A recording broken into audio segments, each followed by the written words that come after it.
जो है हर मंडी का दौरा कर रहे हैं, समस्याओं को जान रहे हैं, किसानों की, मजदूरों की, आड़तियों की, और आवाज़ को बुलंदी से उठा रहे हैं।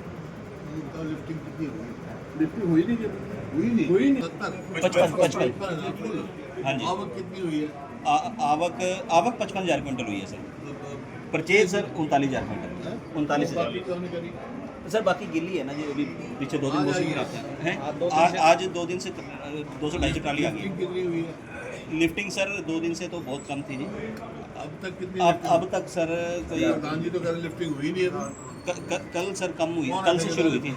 7500 ये एजेंसी से 7500 बैग हुए हैं सर। हैं? 7500 बैग हुए हैं सर अब तक। बस 12-13 हज़ार, आज 12-13 हज़ार के और हो जाएंगे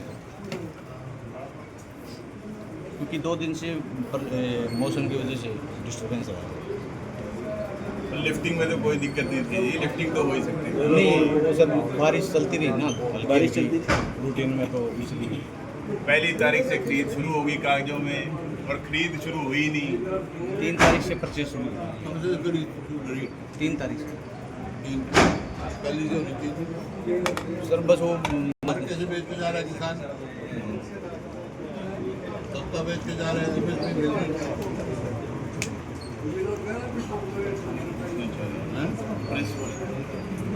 कि क्या क्या समस्याएं जो सामने आ रही है?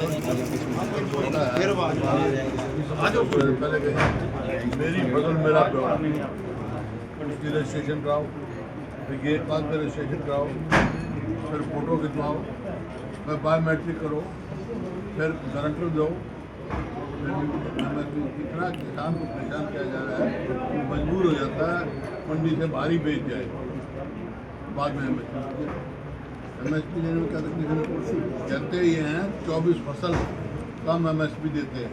कई बार मैंने पूछा 24 फसलों में नाम तो बता देते हो, यहाँ पैदा होती है ना, धान की MSP देती है, सस्ता बेचना पड़ता है ना, गेहूँ की MSP मिलती, ना अभी ना बेमौसमी बारिश से नुकसान हुआ है, इसका कोई कंपनसेशन ऐलान किया नहीं, उसकी कोई सर्वे की नहीं।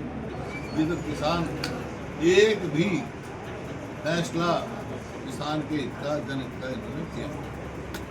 और ये मैं कह रहा हूँ आज कि बायोमेट्रिक जो है ये तो ऐसा माहौल बना दिया जैसे किसान पुलिस के थाने में आ रहे हो, फोटो भी लो, बायोमेट्रिक भी लो, हो रहे हैं ये जो हमारा पेट पाल रहे हैं, ये उनको सम्मान चाहिए, उनको अपमान किया जा रहा है।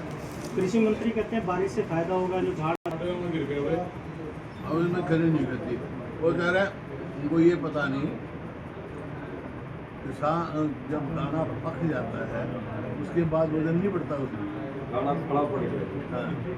जैसे कल का ही ताज़ा मामला व्यासपुर में जोटा बुग्गी पर एक किसान लेकर आया था गेहूँ, जिसे पास जारी करने से मना कर दिया। वो ट्रैक्टर किराए पे लाएगा ना, ट्रैक्टर कमर्शियल व्हीकल नहीं है, किराया ले सकते, लेकिन किसानों को परेशान करने के लिए एक के बाद एक ऐसा बना रहे हैं ताकि किसान मजबूर हो जाए अपना अनाज सस्ता बेचने के लिए। तो पूरा कर रहे हैं, आड़त घटा दीजिए, ना समय पे पेमेंट है, बायोमेट्रिक आता नहीं है, जो उम्र के साथ है। आज सरकार की वजह से तो 65 साल के बाद ये बायोमेट्रिक फिर 100 क्विंटल दीजिए, ज़्यादा नहीं बोलता जी, और 90 का घाटा जी, 10 क्विंटल ऐसे एडवांस मिलेगी आपको, कह रहे अगले वर्ष।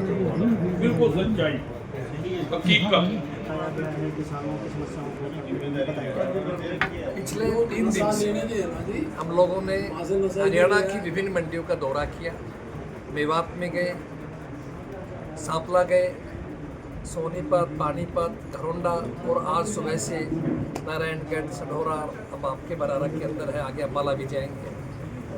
जितने भी किसान मिले हैं सब किसान बहुत परेशान है, दुखी है। सरकार की मंशा, अधिकारियों की मंशा जानबूझ करके लोगों को परेशान करने की है। मेवात के अंदर मैंने अपनी आंखों से देखा, जो सरकारी अधिकारी मशीन लेकर के आए, जब उसमें गेहूँ डाला गया और वो टेस्ट किया गया तो नमी उसमें 13.5% आई, और जब व्यापारी भाइयों की, आड़ती भाइयों की हमने मंगवाई मशीन, वो 9.5 है। तो इससे क्या साबित करते हैं कि सरकार की नीयत में खोट है, मंशा खराब है। अपने आप को डबल इंजन की सरकार कहते हैं। अगर डबल इंजन सरकार है तो बाकी हरियाणा सरकार को चाहिए केंद्र से बातचीत करें और बेमौसमी वर्षा से या ओलावृष्टि से कहीं नमी आई फालतू तो उसके लिए छूट मिलनी चाहिए। किसान को एक एक हफ्ते से मंडियों में किसान परेशान रो रहे हैं, बेचारा खून के आंसू रो रहे हैं और ऐसी हालत है कि ये आत्महत्या करने को किसान मजबूर हो जाए। इसलिए हमारी कांग्रेस पार्टी की तरफ से मुन्ना साहब का, हम सब लोगों का, कांग्रेस के साथियों का यही आह्वान है कि सरकार को मजबूर करें, किसान का एक एक दाना खरीदें। कि सरकार के मंत्री ऐसे बयान देते हैं कि उनको लगता है किसान की नॉलेज ही नहीं। कोई मंत्री बयान दे रहा है कि मुख्यमंत्री जी आए, बहुत खुशी की बात है, बारिश हो रही, भगवान राजी है।